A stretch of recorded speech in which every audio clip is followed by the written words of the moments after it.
नमस्कार दोस्तों। तो आज की वीडियो में हम बात करने वाले हैं रिलेटिव वेलोसिटी की। ये क्या होती है, ये फेनोमेना हम समझेंगे। उससे पहले मैं आपको बता दूं, चैनल को लाइक कर देना और सब्सक्राइब ज़रूर कर देना।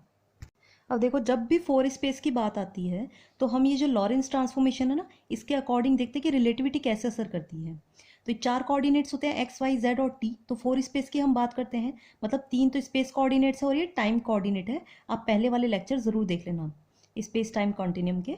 और यहाँ पर क्या होता है, हम ये देखते हैं कि ये एस फ्रेम है और इसके रिलेटिव एक S dash frame V velocity से मूव कर रहा है। तो किस तरह से इन दोनों के कोऑर्डिनेट्स आपस में रिलेट करते हैं, उसका पहले वीडियो बना दिए गए हैं फोर स्पेस के, आप उसमें देख लीजिएगा डिटेल में। तो यहाँ पर लॉरेंस ट्रांसफॉर्मेशन के अकॉर्डिंग ये कैसे चेंजेस आते हैं, तो इन दोनों ही फ्रेम्स के कोऑर्डिनेट्स इस तरह से रिलेट करते हैं लॉरेंस ट्रांसफॉर्मेशन के अकॉर्डिंग। ओके, डैश वाले आप समझ जाइए सीधे ही कि एस डैश फ्रेम के कोऑर्डिनेट्स है, और जो simple X Y Z T है ये एस फ्रेम के लिए है, और ये वी वेलोसिटी से मूव करने वाली ये वी वेलोसिटी। और यहाँ पर गामा की वैल्यू क्या होती है, 1/√1 - v²/c²। अब देखिए, ये सभी तो स्पेस कोऑर्डिनेट्स हैं। वेलोसिटी की हमें यहाँ पर बात करनी है, तो सबसे पहले नॉर्मली वेलोसिटी का फॉर्मूला क्या होता है। तो नॉर्मली लैंग्वेज में समझिए आप, velocity speed equals to distance upon time होता है।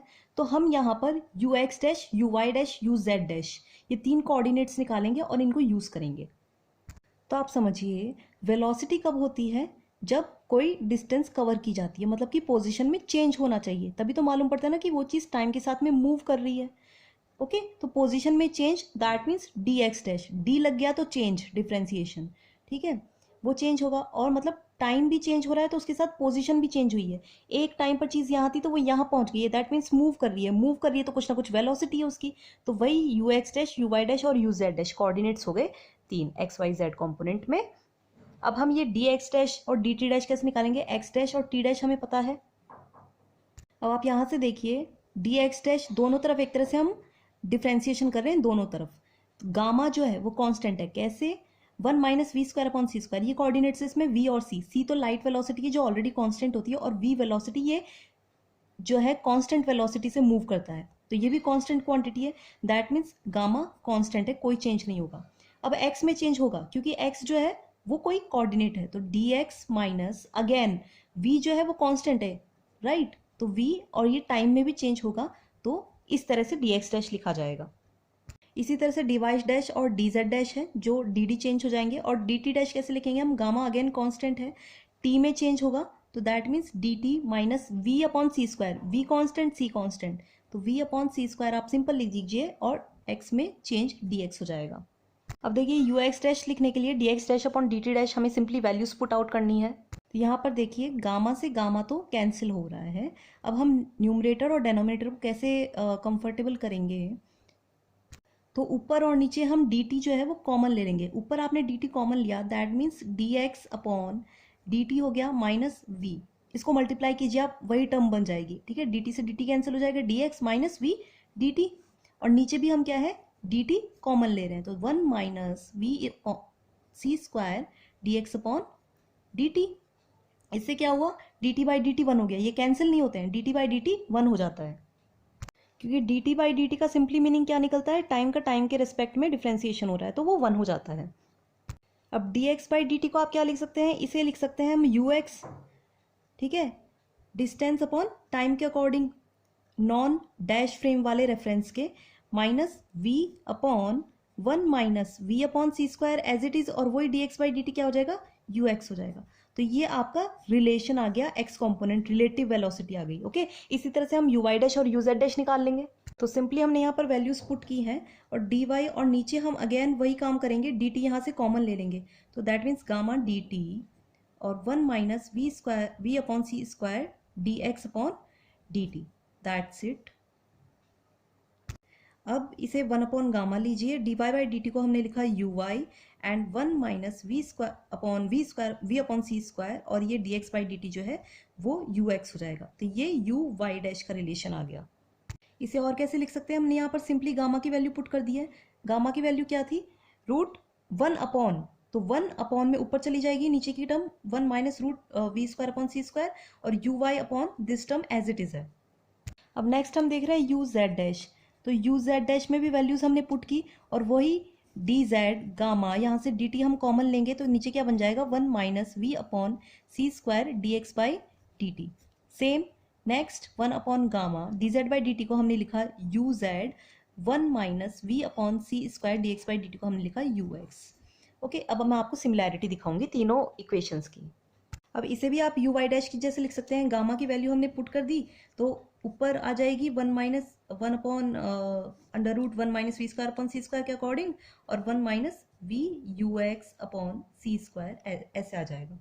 अब देखिए जिस सिमिलैरिटी की मैं बात कर रही थी, जैसे लॉरेंस ट्रांसफॉर्मेशन में हमारे पास इन तीनों स्पेस कोऑर्डिनेट्स में एक्स डैश में चेंज होता है क्योंकि ये एक्स डायरेक्शन में वी वेलोसिटी से मूव करता है फ्रेम, तो gamma x minus we T होता है, वाई और जेड वो के वही रहते हैं। तो यहाँ पर देखिए एक्स कोऑर्डिनेट में जो चेंज हुआ उसी तरह से रिलेटिव वेलोसिटी के एक्स कोऑर्डिनेट में ही माइनस वी चेंज हुआ। ओके, नीचे वाली टर्म तीनों में सेम है, 1 minus V U X upon सी square, 1 minus V U X upon सी स्क्वायर, और यू जेड में भी वही है। याद कैसे कर सकते हैं, इसमें यू एक्स माइनस वी हो जाएगी ऊपर वाली टर्म, और इसमें यू वाई सेम है जैसे स्पेस कोऑर्डिनेट होता है, बस मल्टीप्लाई में ये गामा फैक्टर वाली टर्म आ जाएगी। राइट, जेड में भी यही है। तो ये ध्यान रखना है कि जिस डायरेक्शन में मूव हो रहा है, मूवमेंट हो रही है, उस डायरेक्शन में इस तरह से चेंज आएगा।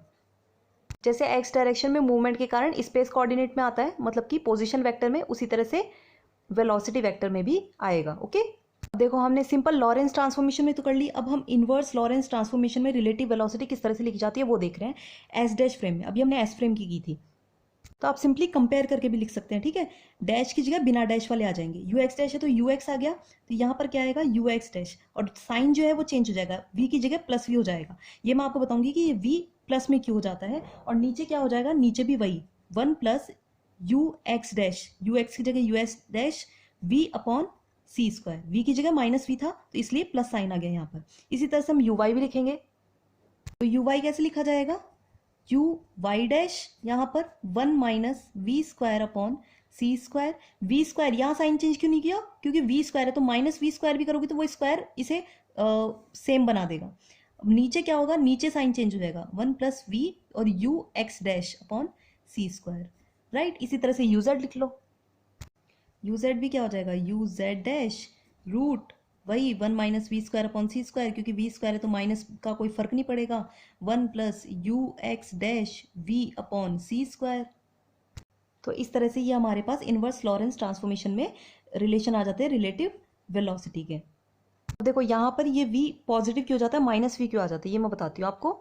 यहाँ पर क्या है, हमारा जो लॉरेंस ट्रांसफॉर्मेशन था ना सीधा, उसमें क्या था, ऑब्जर्वर जो है वो एस डैश में बैठता है, तो उसे ये लगता है कि मैं v वेलोसिटी से मूव कर रहा हूँ, तो ये माइनस को एक्सेप्ट कर लेता है, माइनस वी टी सिंपल काम चलता है। लेकिन हमारा जो इनवर्स लॉरेंस ट्रांसफॉर्मेशन होता है उसमें हमारे ऑब्जर्वर को ये लगेगा कि ये एस डैश फ्रेम जो है ये तो कॉन्स्टेंट है, बट v वेलोसिटी से मैं ही उल्टा मूव कर रहा हूँ। जो एस फ्रेम है ना इनवर्स लॉरेंस ट्रांसफॉर्मेशन में, ये नेगेटिव डायरेक्शन में मूव करता है। ओके, क्योंकि हम यहाँ पर एस डैश फ्रेम को कांस्टेंट मान रहे हैं। पहले हमने क्या किया था, लॉरेंस ट्रांसफॉर्मेशन में एस जो है यहाँ पर ऑब्जर्वर था और एस डैश वी वेलोसिटी से मूव कर रहा था, तो इसके रेस्पेक्ट में सारी कैलकुलेशन हुई। अब किसके रेस्पेक्ट में हो रही है, अब एस के रेस्पेक्ट में हो रही है। ओके, तो किसके रेस्पेक्ट में हो रही है, वही बात रिलेटिव की बात आ जाती है, किसके रिलेटिव बात हो रही है, तो यही एस और एस डैश फ्रेम का डिफरेंस है। नेक्स्ट वीडियो में हम इस पर बेस्ड क्वेश्चंस करेंगे, वहाँ से आपको बहुत अच्छे से समझ में आ जाएगा कि कहाँ ऑब्जर्वर बैठता है और किसके अकॉर्डिंग जो है कैलकुलेशंस होती हैं और साइन आते हैं। आपको बहुत आसानी से समझ में आ जाएगा और ये फॉर्मूलाज रटने की बिल्कुल भी ज़रूरत नहीं पड़ेगी, क्वेश्चन बहुत ही ईजिली सॉल्व हो जाएंगे। चैनल को सब्सक्राइब कर देना और शेयर कर देना। Thank you so much.